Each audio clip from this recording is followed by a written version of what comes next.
अध्याय 2 अपना चल रहा था विश्व में जनसंख्या का वितरण, घनत्व और वृद्धि।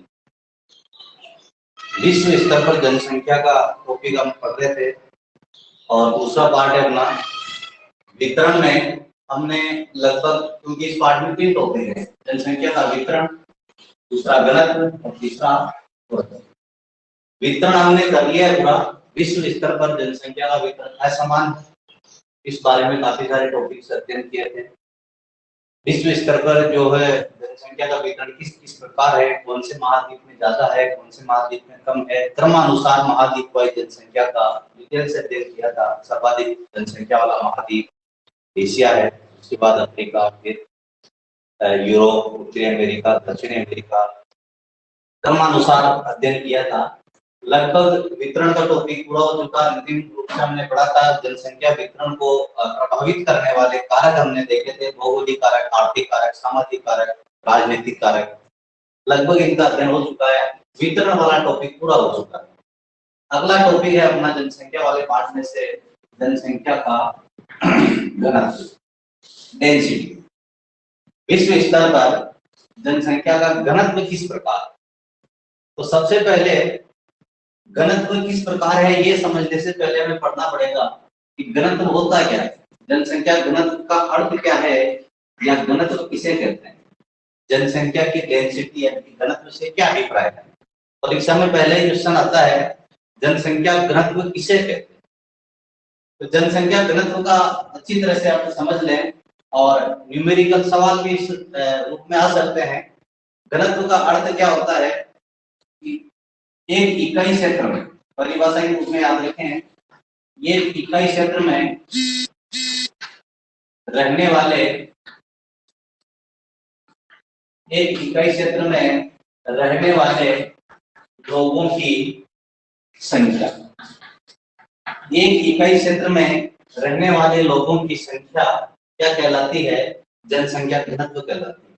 कई बार छोटी कक्षाओं में आपने पढ़ा होगा कि प्रति वर्ग किलोमीटर में रहने वाले लोगों की संख्या। अब आप यहाँ इस क्लास में ये नहीं, प्रति वर्ग किलोमीटर एक इकाई का नाम है।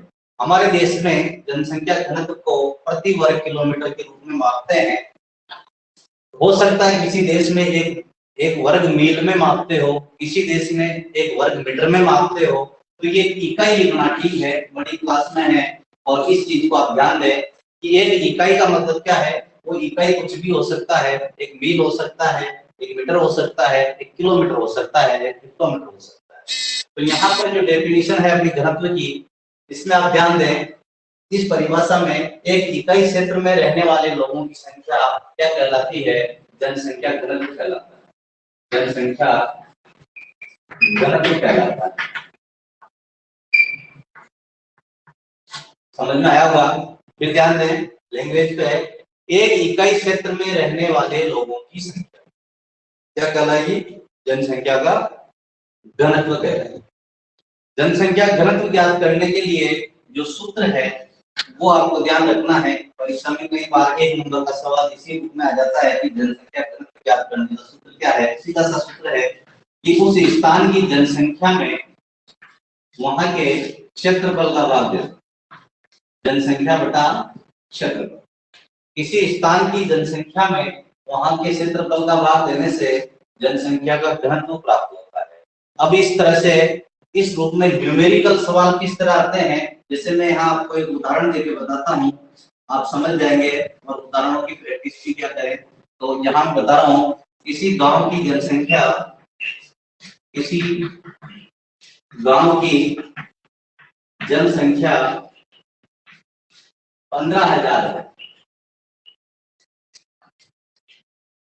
सवाल है किसी गांव की जनसंख्या 15,000 है और उस गांव का क्षेत्रफल, उस गांव का क्षेत्रफल 20 वर्ग किलोमीटर, 20 वर्ग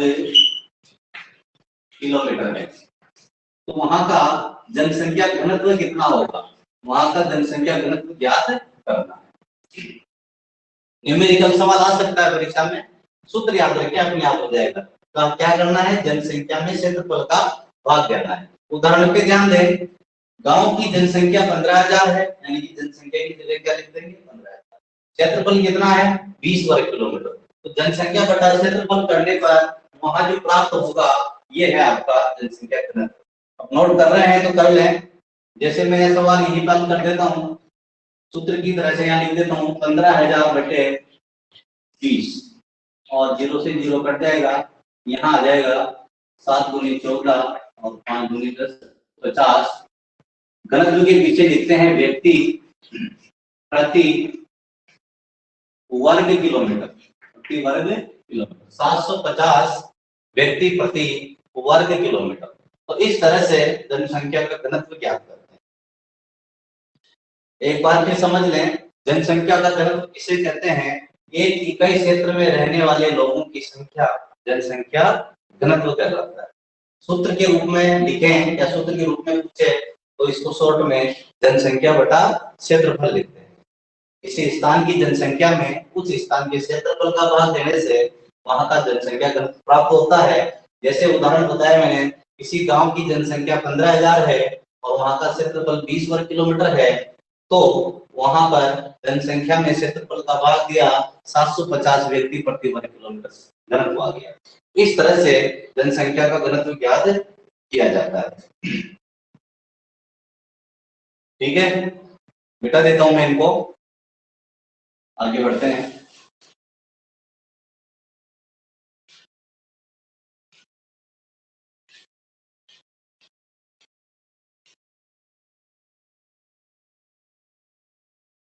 नेक्स्ट है, क्योंकि हम विश्व स्तर पर जनसंख्या का घनत्व पढ़ रहे हैं, थोड़े से आंकड़े आपको ध्यान होने चाहिए कि विश्व स्तर पर विश्व का औसत जनसंख्या घनत्व कितना है। विश्व का औसत जनसंख्या घनत्व, विश्व, क्योंकि वर्ल्ड लेवल पर जनसंख्या के घनत्व का वितरण पढ़ रहे हैं तो यहाँ विश्व के कुछ महाद्वीपों के नाम आएंगे। पहले सबसे पहले तो विश्व का औसत ध्यान रखना है। विश्व का औसत जनसंख्या घनत्व है 2015 के आंकड़ों के अनुसार, या 2015 के आंकड़े बता रहा हूं मैं। 2015 में विश्व का औसत जनसंख्या घनत्व है 47 व्यक्ति प्रति वर्ग किलोमीटर, किलोमीटर स्क्वायर। विशेष इंपोर्टेंट है और नोट्स बना के लिखते रहें। 2015 के आंकड़ों में विश्व का औसत हालांकि वर्तमान में बढ़ चुका है, लगभग 50 से ऊपर 51 व्यक्ति प्रति वर्ग किलोमीटर है, लेकिन ये आरबीएससी की किताब में जो 2015 का है दे रखा है 47 व्यक्ति प्रति वर्ग किलोमीटर। प्रत्येक देश का अगर देखेंगे तो अलग अलग मिलेगा। जैसे भारत का जनसंख्या घनत्व है 2011 की जनगणना के आधार पर भारत का जनसंख्या घनत्व है 382 व्यक्ति प्रति वर्ग किलोमीटर भारत। इस तरह से चीन का लगभग 150 व्यक्ति प्रति वर्ग किलोमीटर है, बांग्लादेश का लगभग 1050 है। तो अलग अलग देशों का जनसंख्या घनत्व अलग अलग है।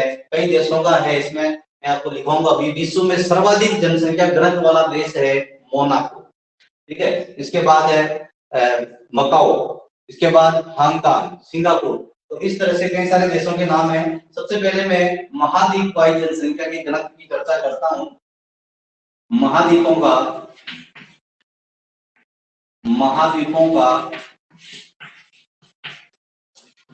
जनसंख्या घनत्व। महाद्वीपों के जनसंख्या घनत्व में सबसे पहले आएगा एशिया, इसके बाद अफ्रीका। एशिया महाद्वीप का जो जनसंख्या घनत्व है ये है 146 व्यक्ति प्रति वर्ग किलोमीटर। अफ्रीका महाद्वीप का जो जनसंख्या घनत्व है वो है 43 व्यक्ति प्रति वर्ग किलोमीटर। यूरोप का जो जनसंख्या घनत्व है वो है 32 व्यक्ति प्रति वर्ग किलोमीटर। इसके बाद फिर आता है लैटिन अमेरिका। जो एनसीईआरटी की किताब है उसमें लैटिन अमेरिका दिया हुआ है। हालांकि लैटिन अमेरिका और दक्षिण अमेरिका में क्या अंतर है मैं भी आपको बता दूंगा थोड़ा सा। लैटिन अमेरिका का जो जनसंख्या घनत्व है, सॉरी, यूरोप का है 33 और लैटिन अमेरिका का है 32। और फिर आता है उत्तर अमेरिका, और उत्तरी अमेरिका का जनसंख्या घनत्व है 20 व्यक्ति प्रति वर्ग किलोमीटर। और फिर आता है ओसेनिया। ओसेनिया ओसेनिया और ऑस्ट्रेलिया में थोड़ा सा अंतर है। ओसेनिया का जनसंख्या घनत्व है 5 व्यक्ति प्रति वर्ग किलोमीटर। समझ ले थोड़ा सा एक बार और। सबसे ज्यादा जनसंख्या घनत्व किस महाद्वीप का है? छोटे क्वेश्चन में पूछा जाता है। सर्वाधिक जनसंख्या घनत्व वाला महाद्वीप कौन सा है? वो है एशिया, 146 व्यक्ति प्रति वर्ग किलोमीटर। अफ्रीका दूसरे नंबर पे 43 व्यक्ति प्रति वर्ग किलोमीटर, जबकि यूरोप तीसरे नंबर पे है 33 व्यक्ति प्रति वर्ग किलोमीटर। इसके बाद फिर नाम है लैटिन अमेरिका। अब आप थोड़ा समझ लें, ये है उत्तरी अमेरिका और ये है दक्षिण अमेरिका। उत्तरी अमेरिका और दक्षिणी अमेरिका के बीच में काफी सारे यहाँ देश हैं, 6-7 देश है। पनामा, होंडुरास, निकारागुआ, मनागुआ, और यहाँ कुछ कैरिबियन कंट्रीज है जैसे क्यूबा, हैती, जमैका, कुछ देश यहाँ पर आते हैं। तो इन देशों को प्लस कर दिया जाए इस दक्षिणी अमेरिका के साथ। ध्यान देना, मैं क्या बता रहा हूँ। लैटिन अमेरिका किसे कहते हैं? कई बार नाम मिलता है। उत्तरी अमेरिका और दक्षिण अमेरिका कहे तो कोई दिक्कत नहीं, उत्तरी अमेरिका में सारा मेट्रो इसमें आता है, दक्षिण अमेरिका में आता है। लेकिन लैटिन अमेरिका नाम दिया है, तब लैटिन अमेरिका में क्या होता है कि जो यहाँ के जो बीच के जो देश है, इस संकरी पट्टी में आप देखते हैं मानचित्र में, इस तरह से आप छोटे-छोटे काफी 6-7 देश मिलेंगे। वो सारे छोटे-छोटे देश प्लस ये कैरिबियन कंट्री जो अटलांटिक महासागर में जो द्वीपीय देश है, इन द्वीपीय देशों को और यहाँ की जो सैकड़े देशों को अगर इस दक्षिणी अमेरिका महाद्वीप के साथ मिला दें तो इसे कहेंगे लैटिन अमेरिका। और जो बाकी ऊपर में बचा है, मैक्सिको, संयुक्त राज्य अमेरिका और कनाडा, इन 3 देशों को मिलाकर कहते हैं उत्तरी अमेरिका। अपेक्षा करते हैं समझ में आया होगा। लैटिन अमेरिका का जो जनसंख्या घनत्व है वो 32 व्यक्ति प्रति वर्ग किलोमीटर है, जबकि उत्तरी अमेरिका का जनसंख्या घनत्व 20 व्यक्ति प्रति वर्ग किलोमीटर है। और ओसेनिया, मैंने कहा ओसेनिया और ऑस्ट्रेलिया में थोड़ा सा फर्क है। ऑस्ट्रेलिया एक देश, पहले कई बार ओसेनिया ऑस्ट्रेलिया को महाद्वीप भी मानते हैं, महाद्वीप लिखते भी हैं, बोलते भी हैं, कोई दिक्कत नहीं है। लेकिन ओसेनिया शब्द ठीक है महाद्वीप के लिए, क्योंकि ऑस्ट्रेलिया खुद में एक देश है और ऑस्ट्रेलिया के पड़ोस में जो भी वहां पापुआ न्यू गिनी, इसके अलावा न्यूजीलैंड, इसके अलावा ऑस्ट्रेलिया और छोटे मोटे जो द्वीप है ऑस्ट्रेलिया के सभी, वो सब मिलकर एक महाद्वीप बढ़ते हैं जिसका नाम है ओसेनिया। और ओसेनिया का जो जनसंख्या घनत्व है मात्र 5 व्यक्ति प्रति वर्ग किलोमीटर। तो ये मैंने महाद्वीप वाइज कुछ महाद्वीपों का जनसंख्या घनत्व आपको बताया है। इसको आप चाहे तो नोट कर सकते हैं महाद्वीपों के, क्योंकि हम जनसंख्या का घनत्व पढ़ रहे हैं और वो भी विश्व स्तर। विश्व स्तर पर मैंने औसत जनसंख्या घनत्व बताया 47 व्यक्ति प्रति वर्ग किलोमीटर। भारत का बता दिया एवरेज 300, भारत वाले टॉपिक में विस्तार से पढ़ेंगे। भारत का जनसंख्या घनत्व है 382 व्यक्ति प्रति वर्ग किलोमीटर, जबकि विश्व में सर्वाधिक जनसंख्या घनत्व वाला देश है मोनाको। और इसके अलावा महाद्वीपों का सबसे ज्यादा महाद्वीप एशिया, फिर अफ्रीका, फिर यूरोप, से याद रखें Africa, Asia, Africa, Europe, Latin America, उत्तरी अमेरिका और ऑस्ट्रेलिया। इसके बाद चाहे तो आप नोट कर लें। इसके बाद मैं आपको कुछ देशों के जनसंख्या घनत्व बता देता हूँ।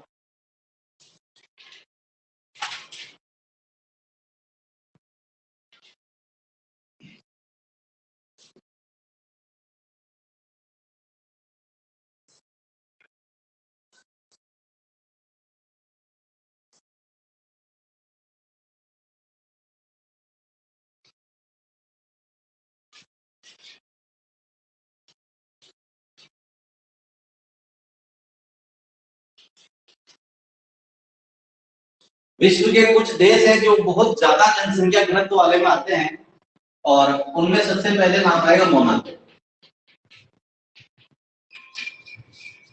मोनाको सर्वाधिक जनसंख्या घनत्व वाला देश है, जिसका जनसंख्या घनत्व 23,660 व्यक्ति प्रति वर्ग किलोमीटर।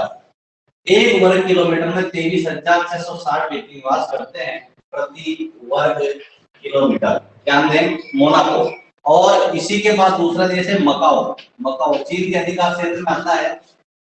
मोनाको प्रशांत महासागर द्वीप है, छोटे छोटे देश है, ये 26 वर्ग किलोमीटर से छोटा सा द्वीपीय देश है, लेकिन वहां जनसंख्या जो है एक ही नगर में रहती है लगभग। मकाओ चीन के अधिकार क्षेत्र में आता है लेकिन इसको अलग देश की मान्यता दे रखी है। 17,699 व्यक्ति प्रति वर्ग किलोमीटर। तीसरे नंबर पे आता है हांगकांग। हांगकांग भी हालांकि चीन के ही अधिकार क्षेत्र में है, लेकिन अमेरिका जैसे देशों ने हांगकांग को अलग देश की मान्यता दे रखी है। और हांगकांग का जो क्षेत्र जनसंख्या घनत्व है 6,407 व्यक्ति प्रति वर्ग किलोमीटर। फिर इसके बाद आता है सिंगापुर। सिंगापुर और सिंगापुर का जो जनसंख्या घनत्व है 6,369 व्यक्ति प्रति वर्ग किलोमीटर। ठीक है, इस तरह से कुछ खास देश हैं जो छोटे छोटे द्वीपीय देश है या बहुत छोटे देश है, यहाँ नगरीय जनसंख्या रहती है अधिकांश, और इसलिए यहाँ पर जनसंख्या घनत्व बहुत ज्यादा है। अगर बड़े देश की बात करें तो बड़े देशों में सर्वाधिक जनसंख्या घनत्व वाला देश आएगा बांग्लादेश। बड़े देशों में सर्वाधिक जनसंख्या घनत्व वाले देश में नाम आता है बांग्लादेश का, जहाँ का जनसंख्या घनत्व है 1,050 व्यक्ति प्रति वर्ग किलोमीटर। तो ये छोटे छोटे देश हैं, हालांकि इनका क्षेत्रफल नगण्य है, एक नगर जितने देश हैं, ज्यादा बड़े नहीं है, कुछ मान लीजिए बड़ा नगर है। तो इस तरह से नगरीय अर्थव्यवस्था वाले देश है, जो जनसंख्या है नगरों में निवास करती है, इसलिए जनसंख्या का दबाव बहुत ज्यादा है और इस तरह से इनको एक देश का दर्जा प्रदान कर रखा है। तो ये कुछ खास देश थे। बड़े देशों में नाम आता है बांग्लादेश का, सर्वाधिक जनसंख्या घनत्व वाला देश अगर पूछा जाए तो बड़े देशों में बांग्लादेश का नाम है। तो ये कुछ खास देश थे जो मैंने आपको बताए हैं। और इस पाठ में कुछ टॉपिक्स और है। जनसंख्या घनत्व जो पढ़ रहे हैं, इस घनत्व में एक प्रश्न और आता है। प्रश्न हालांकि मैंने पढ़वा दिया है, पहले क्लियर करवा दिया है। प्रश्न ये है, ध्यान दें कि जनसंख्या घनत्व को प्रभावित करने वाले कारक कौन कौन से हैं। प्रश्न को ध्यान से सुने। जनसंख्या घनत्व को प्रभावित करने वाले प्रमुख कारक कौन कौन से हैं। तो मैंने कल आपको एक टॉपिक पढ़ाया था, जनसंख्या वितरण को प्रभावित करने वाले प्रमुख कारक कौन कौन से, और 4 प्रमुख कारक लिखे थे, भौगोलिक कारक, आर्थिक कारक, सामाजिक कारक और राजनीतिक कारक, और उनके कुछ पॉइंट भी मैंने आपको लिखे समझाए थे। तो वही कारक सेम टू सेम घनत्व के पूछे चाहे वितरण के पूछे, जनसंख्या घनत्व का प्रश्न आए चाहे वितरण का आए, एक ही बात है, जनसंख्या का दबाव कहाँ ज्यादा होगा जहाँ सुविधाएं होगी। तो इस तरह से वो उत्तर सेम है। वितरण वाला टॉपिक पढ़ा दिया मैंने, घनत्व वाले टॉपिक में भी अगर प्रश्न आ जाए कि जनसंख्या घनत्व को प्रभावित करने वाले कारक कौन कौन से, तो भी उत्तर आपका सेम होगा।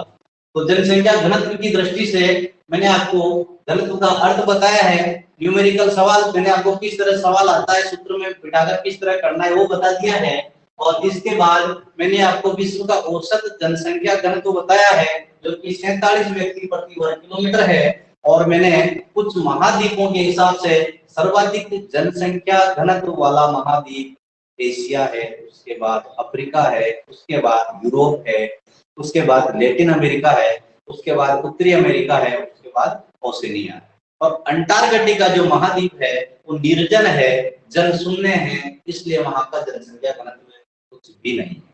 तो ये तो हुआ आपका जनसंख्या घनत्व वाला टॉपिक। और अब हम पढ़ेंगे इस पाठ का अंतिम टॉपिक, जनसंख्या की वृद्धि और वृद्धि से संबंधित कुछ आधारभूत संकल्पनाएं।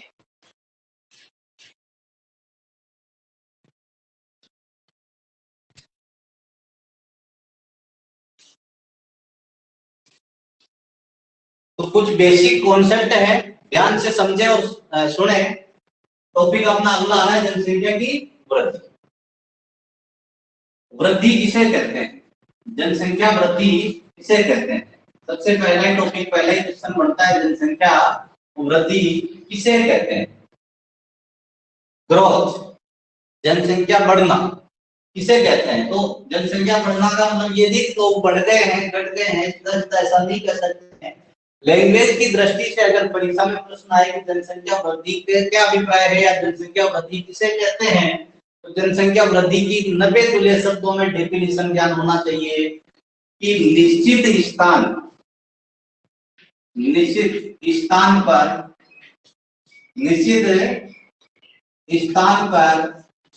निश्चित समय में, ध्यान से समझना, निश्चित स्थान पर निश्चित समय में निश्चित स्थान पर निश्चित समय में रहने वाले लोगों की संख्या। निश्चित निश्चित तो स्थान है और निश्चित ही समय है, और वहां पर रहने वाले कितने लोग हैं, उन लोगों की संख्या को क्या कहते हैं? जनसंख्या। ये तो हो गया, तो मैंने जनसंख्या का अर्थ बताया है। संख्या क्या कहलाती है? जनसंख्या। ये तो मैंने पहले ही बता दिया हालांकि जनसंख्या कहते हैं। अब जनसंख्या वृद्धि से क्या अभिप्राय है? तो यहाँ पर थोड़ा सा इस परिभाषा में परिवर्तन आएगा, थोड़ा सा समझे। निश्चित स्थान तो वही रहेगा, निश्चित स्थान पर दो समयांतराल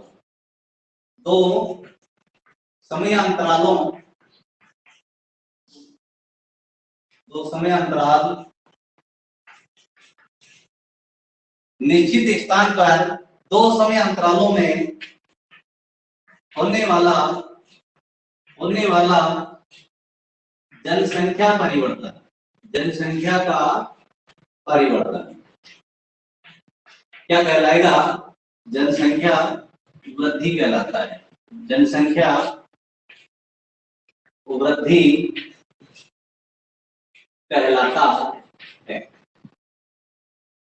ध्यान दें, ये जो परिभाषा है जनसंख्या की है। जनसंख्या किसे कहते हैं? निश्चित स्थान पर निश्चित समय में रहने वाले लोगों की संख्या जनसंख्या कहलाती है। लेकिन दो समय के मध्य किसी स्थान की जनसंख्या में जो परिवर्तन आता है, ध्यान से समझे इस लैंग्वेज को। जनसंख्या वृद्धि किसे कहते हैं? मैंने क्या कहा? जनसंख्या वृद्धि का मतलब बढ़ना ही नहीं होता है, घट भी सकती है। इस बात को और क्लियर करेंगे क्या आगे? जनसंख्या वृद्धि किसे कहते हैं? ये है डेफिनेशन। निश्चित स्थान पर दो समय अंतराल होने वाला जनसंख्या का परिवर्तन क्या कहलाता है? जनसंख्या वृद्धि कहलाता है। ध्यान दीजिएगा, जैसे मान लीजिए किसी गांव की, कलौ गांव की 2001 में जनसंख्या 500 थी, 2011 में बढ़कर 600 हो गई। तो दो समय अंतराल हुए नहीं हुए? पहला समय कौन सा था? 2001। बाद का समय कौन सा हुआ? 2011। तो दो समय अंतरालों के मध्य निश्चित स्थान कौन सा है? कलौ गांव। कोई स्थान होना चाहिए और दो समय होना चाहिए। उन दो समयों के मध्य जो जनसंख्या में परिवर्तन आता है, पहले 500 थी, बाद में 450 भी हो सकती है, उसे भी हम वृद्धि ही करेंगे। ठीक है ना? तो निश्चित स्थान पर दो समय अंतरालों के मध्य या दो समय अंतरालों में होने वाला जनसंख्या का परिवर्तन क्या कहलाएगा? जनसंख्या की वृद्धि कहलाएगा। समझ में आया होगा? लैंग्वेज के रूप में याद रखना है, जनसंख्या की वृद्धि किसे कहते हैं। चाहे तो नोट कर सकते हैं। ये तो जनसंख्या का अर्थ है निश्चित समय पर निश्चित स्थान पर रहने वाले लोगों की संख्या जनसंख्या कहलाती है। जबकि जनसंख्या वृद्धि निश्चित स्थान पर दो समय अंतरालों में होने वाला जनसंख्या का परिवर्तन क्या कहलाएगा? जनसंख्या वृद्धि।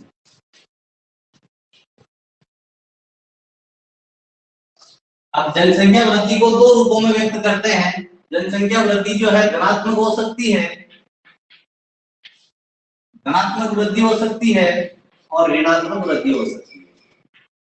इसको भी वृद्धि ही कहेंगे, ऋणात्मक वृद्धि हो सकती है। अब थोड़ा सा एग्जांपल लेके समझ लेते हैं, ध्यान से समझना।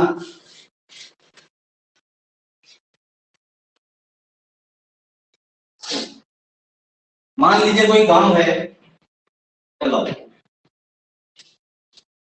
यहाँ पर 2001 में जनसंख्या थी 500, 2011 में बढ़कर हो गई 600।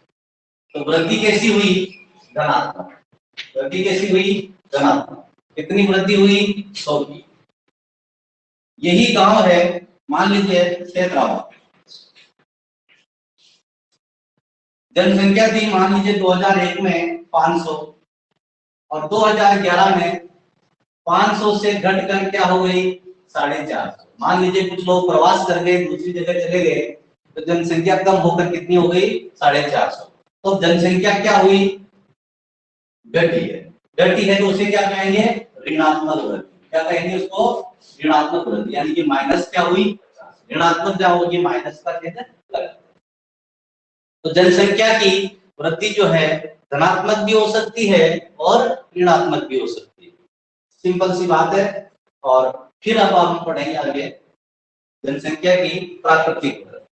कुछ बेसिक कॉन्सेप्ट है ये, और परीक्षा में परिभाषा के रूप में एक एक नंबर के सवाल आते हैं, तो थोड़ा सा ध्यान से समझ लोगे, कोई दिक्कत नहीं है। जनसंख्या की एक अगला कॉन्सेप्ट है जनसंख्या की प्राकृतिक वृद्धि। जनसंख्या की प्राकृतिक वृद्धि, और एक होता है जनसंख्या की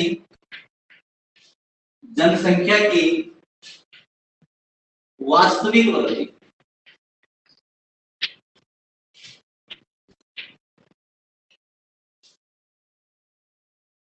प्रश्न आता है परीक्षा में, क्वेश्चन आते हैं इस तरह के, जनसंख्या की प्राकृतिक वृद्धि से क्या अभिप्राय है और जनसंख्या की वास्तविक वृद्धि से क्या अभिप्राय है।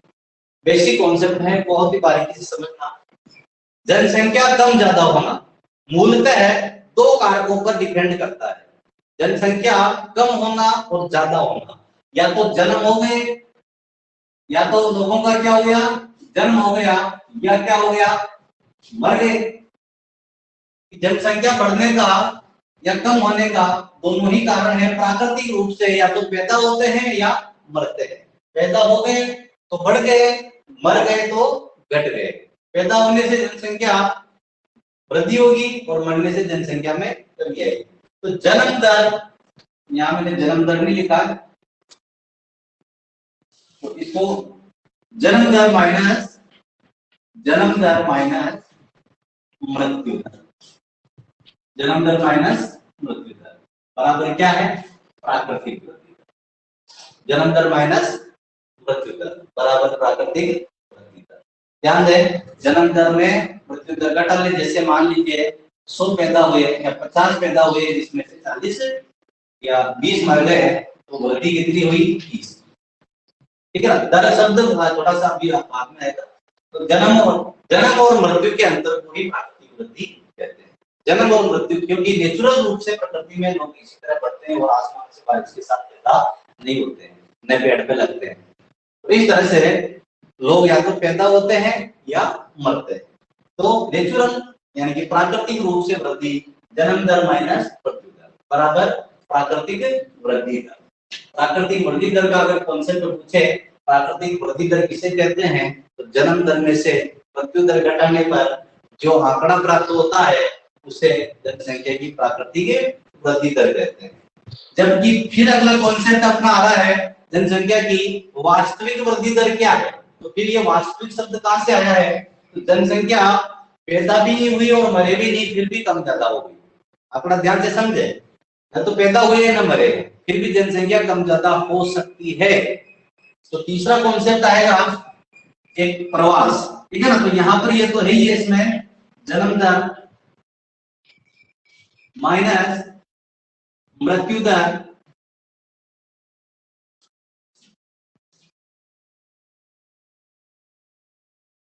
और प्लस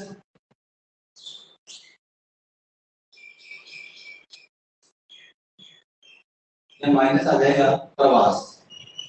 और प्रवास भी दो तरह का होता है, एक होता है अप्रवास और एक होता है उत्प्रवास।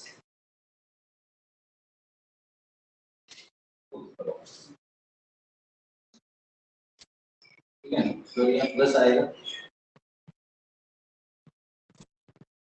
प्रवास क्या होता है थोड़ा सा समझते हैं, कि अगले चैप्टर में, अगले पार्ट में, अगले टॉपिक में विस्तार से पढ़ेंगे। प्रवास क्या होता है?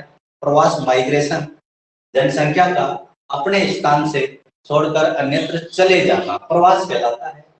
अप्रवास, प्रवास दो तरह का हो सकता है। लोग बाहर से आ भी तो सकते हैं, बाहर से किसी स्थान से यहाँ आए हैं तो यहाँ की जनसंख्या बढ़ेगी, और जिस स्थान से आए वहां की जनसंख्या कम हो जाएगी। तो यहाँ आए हैं तो वो कहलाएगा अप्रवास, और गए हैं तो क्या कहलाएगा? उत्प्रवास। अप्रवास और उत्प्रवास। प्रवास वाला टॉपिक डिटेल से है, आगे के पाठों में पढ़ेंगे विस्तार से। प्रवास फिलहाल आप इतना ही समझे, जनसंख्या की वास्तविक वृद्धि, जन्म दर माइनस मृत्यु दर अप्रवास माइनस उत्प्रवास, माइनस का चिन्ह है। तो अगर इस तरह से जन्म मृत्यु के अंतर में प्रवास का अप्रवास और प्रवास का अंतर अगर जोड़ दिया जाए तो यहाँ जनसंख्या की वास्तविक वृद्धि आ जाती है। ठीक है, ये थोड़े से आंकड़े हैं। एक और बेसिक कॉन्सेप्ट है जनसंख्या की,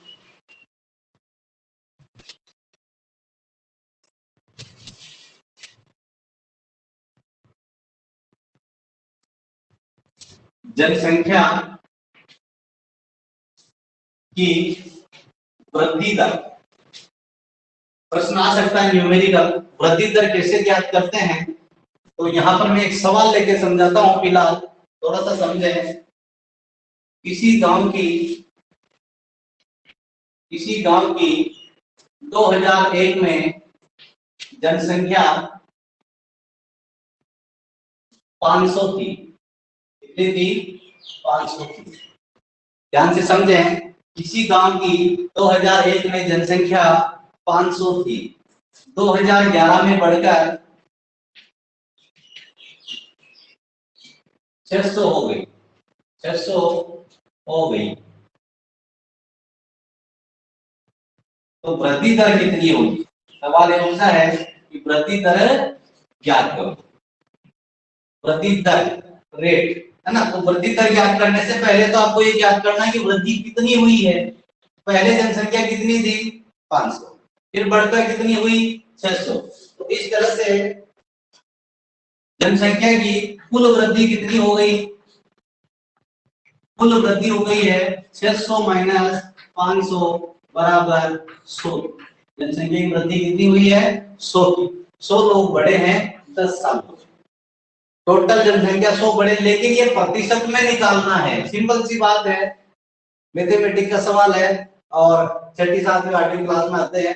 वृद्धि दर प्रतिशत ज्ञात करना है, यानी कि कुल जनसंख्या 100 कुछ बड़ी है, इसको प्रतिशत में ज्ञात करना है। तो वृद्धि दर ज्ञात करने का जो सूत्र हो जाएगा, वृद्धि दर ज्ञात करने का एक सूत्र है कुल वृद्धि बटा मूल जनसंख्या। कुल वृद्धि बटा मूल जनसंख्या, और मूल जनसंख्या कौन सी है अपनी? 2001 वाली। यानी कि जो 100 जनसंख्या बड़ी है वो कितने पर बड़ी है? 500 पर, और गुणा कर देंगे किससे?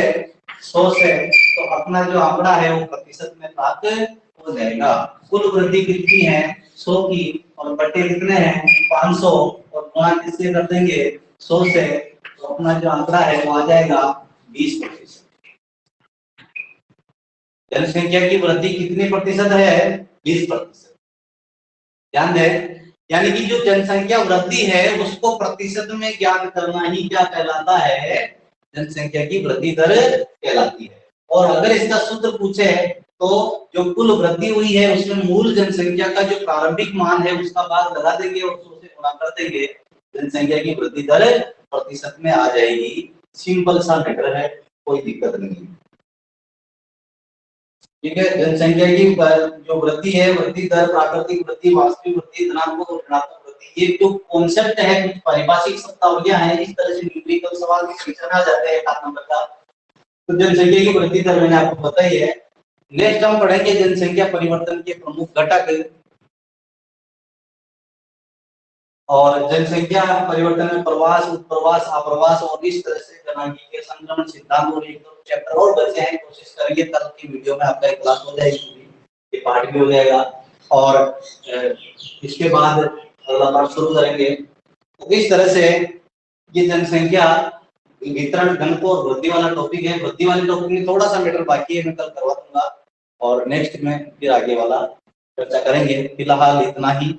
नेक्स्ट क्लास का टाइम हो चुका है आपका। धन्यवाद।